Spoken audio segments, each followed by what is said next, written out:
સુરતની જ્યાં દારૂડિયા બેફામ બન્યા છે। મોટા વરાછા આઈટી પાર્ક પાસેની ઘટના।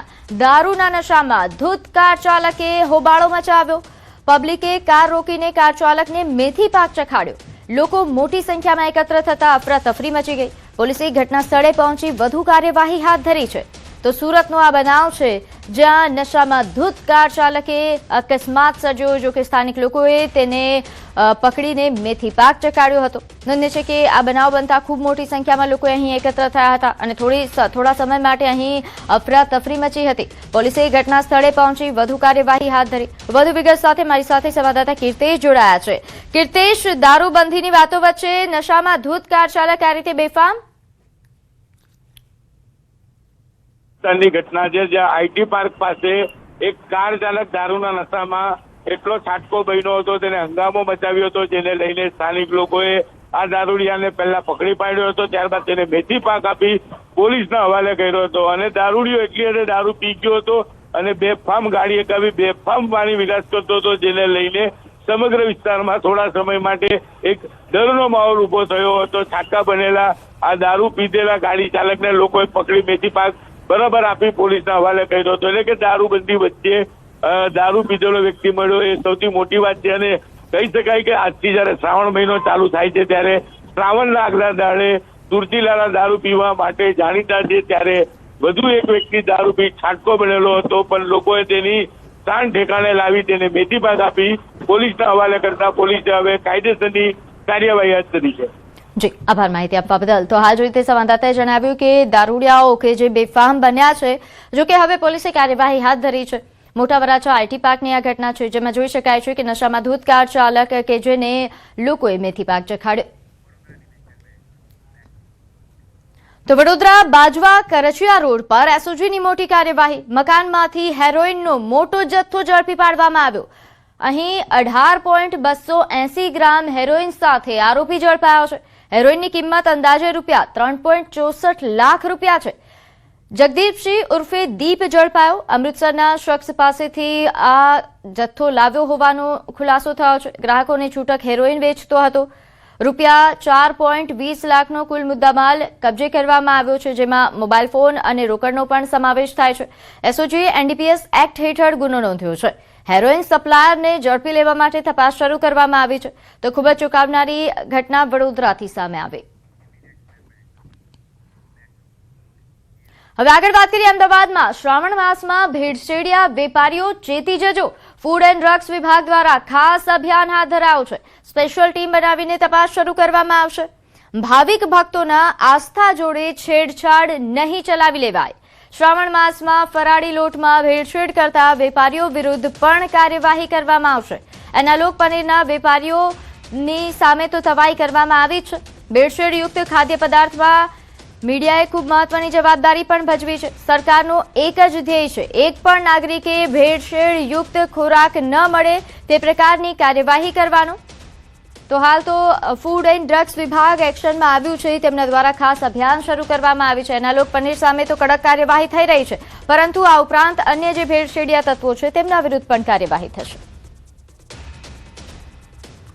મહાદેવની કૃપાથી અમારું ફૂડ એન્ડ ડ્રગ્સ વિભાગ સતત ને સતત કાર્યરત છે।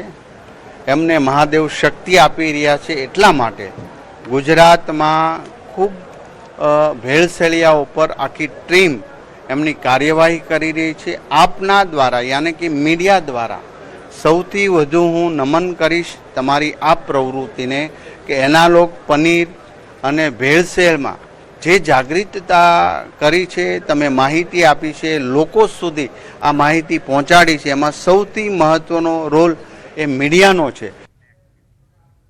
તો અમદાવાદની સિવિલ હોસ્પિટલમાં વર્લ્ડ ઓર્ગન ડોનેશન ડેને લઈને વિશેષ કાર્યક્રમનું આયોજન કરાયું, જેમાં આરોગ્ય મંત્રી પ્રફુલ્લ પાનસેરિયા ઉપસ્થિત રહ્યા। પ્રફુલ્લ પાનસેરિયાએ ઇલેક્ટ્રિક કારનું લોકાર્પણ કર્યું। દર્દીઓ માટે ઇલેક્ટ્રિક કારનું લોકાર્પણ કરવામાં આવ્યું, જેમાં દર્દીઓ કે તેના સગા સંબંધીને સિવિલ કેમ્પસમાં એક જગ્યાથી બીજી જગ્યા પર જવા માટે સરળતા રહેશે। દર્દીઓ અને તેમના સગા સંબંધીઓની સગવડતા માટે આ ઇલેક્ટ્રિક કાર ઉપયોગી નીવડશે। Ahmedabad civil hospital, Surat civil hospital અને અમદાવાદ કિડની હોસ્પિટલ આ ત્રણેય સરકાર દ્વારા ચાલતી હોસ્પિટલ, સરકારી સિવિલ હોસ્પિટલનો અંગ ટ્રાન્સપ્લાન્ટ અને ઓર્ગન ડોનેશન, આ બધી જ બાબતોમાં ભારતની અંદર નંબર 1 કામગીરી કરી રહી છે. હું આ દિવસે બધા જ લોકોને વિનંતી કરું છું, કોઈની ક્યાંય આવો પ્રશ્ન આવે જ નહીં, પણ કુદરત કરે ને ક્યારેક બ્રેન ડેથ જાહેર થાય તો તુરંત જ એમનું અંગદાન કરવું જોઈએ. હવે વાત કરીએ ગાંધીનગરની, જ્યાં સ્વાતંત્ર્ય પર્વની ઉજવણીને લઈને રાજ્ય સરકારનો મહત્વનો નિર્ણય.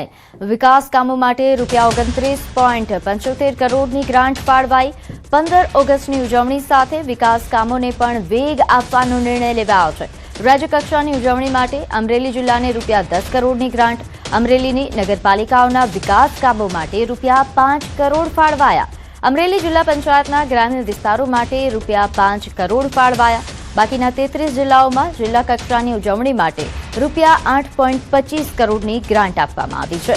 દરેક જિલ્લામાં ₹25 લાખ લેખે વિકાસ કામો માટે ફાળવણી કરવામાં આવી. તાલુકા કક્ષાની ઉજવણી માટે ₹11.50 કરોડની ગ્રાન્ટ ફાળવાઈ છે. 230 ગ્રામ્ય તાલુકાના પસંદ કરાયેલા ગામોમાં વિકાસ કામો કરાશે. ગામ દીઠ ₹5 લાખની ગ્રાન્ટ ફાળવવાનો નિર્ણય છે.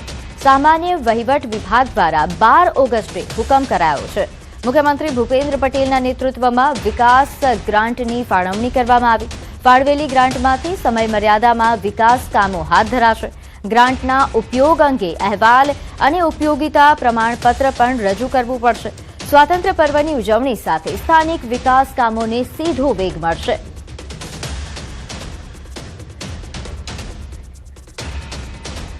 આગળ વાત કરીએ, તેજ રફતાર કાર ઉભેલા ટ્રક સાથે અથડાઈ 2 યુવકોના મોત થયા છે. જન્મદિવસની પાર્ટીમાં જતા સમયે આ ગમખ્વાર અકસ્માત સર્જાયો. સમગ્ર બનાવ સીસીટીવીમાં કેદ થયો છે. કાર પહેલા ફૂટપાથ સાથે અથડાઈ અને બાદમાં ટ્રક સાથે ટકરાઈ. ટક્કર બાદ કાર પલટી ગઈ. કારનો કચ્ચર ઘાણ વળી ગયો. અકસ્માતમાં 2 યુવકોના મોત થયા, એક ગંભીર રીતે ઘાયલ થયો છે. મૃતકોના મૃતદેહ પોસ્ટમોર્ટમ અર્થે ખસેડવામાં આવ્યા છે. ઇજાગ્રસ્ત યુવકને સારવાર માટે ખાનગી હોસ્પિટલમાં ખસેડાયો.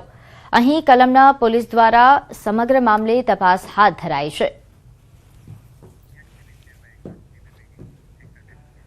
તો આ તરફ વડોદરામાં વધુ એક અકસ્માત. લાલબાગ બ્રિજથી અવધૂત ફાટક તરફ જતા માર્ગ પર અકસ્માતનો બનાવ બન્યો. કાર અને વીએમસીના ટ્રેક્ટર વચ્ચે અકસ્માત સર્જાયો.